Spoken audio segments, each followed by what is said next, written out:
ଦେଖିବା ଏଇ ଯୋଉ ରହିଛି ଚିଠିଟି director of secondary education Odisha ଭୁବନେଶ୍ୱରଙ୍କ ତରଫରୁ ଯୋଉଟା କି 6/8/2024 ଆଜି ହିଁ ଚିଠି କରାହେଇଛି।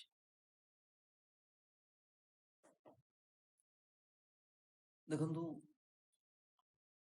Two all district education officer of the ଷ୍ଟେଟ୍ର ସମସ୍ତ ଜିଲ୍ଲା ଶିକ୍ଷା ଅଧିକାରୀଙ୍କୁ ଚିଠି କରାଯାଇଛି। ସବଜେକ୍ଟ କ'ଣ ନା ଇଣ୍ଟ୍ରା ଡିଷ୍ଟ୍ରିକ୍ଟ, ଯୋଉଟା ଜିଲ୍ଲା ଭିତରେ ଯୋଉ ଟ୍ରାନ୍ସଫର ହବ, transfer of headmaster and teacher of secondary school ଏବଂ ହାଇସ୍କୁଲ ଟିଚର ଏବଂ ହେଡମାଷ୍ଟର ମାନଙ୍କର ଯୋଉ ଟ୍ରାନ୍ସଫର ହବ ଜିଲ୍ଲା ଭିତରେ ଇଣ୍ଟ୍ରା ଡିଷ୍ଟ୍ରିକ୍ଟ ସେ ସମ୍ବନ୍ଧରେ।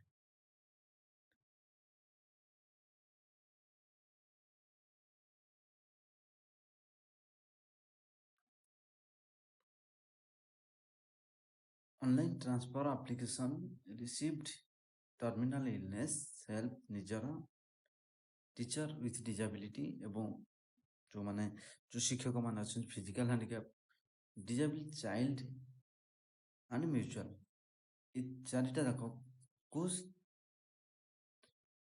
କନସିଡର କରାହବ DLTC district level transfer committee ବସିବା ପରେ ଏବଂ ତାକୁ ଫାଇନାଲ କେବେ ଭିତରେ କରିବା ପାଇଁ କୁହାଯାଇଛି ନା 13 ଅଗଷ୍ଟ 2024 ଭିତରେ କରିବାକୁ ପଡିବ। ତାପରେ ଆସିବ ଚଏସ୍ ଲକିଂ ସ୍କୁଲ ର ସୁବିଧା ଇନଫର୍ମେସନ ଦିଆଯିବ କେବେ ଚଏସ୍ ଲକିଂ ଆସିବ।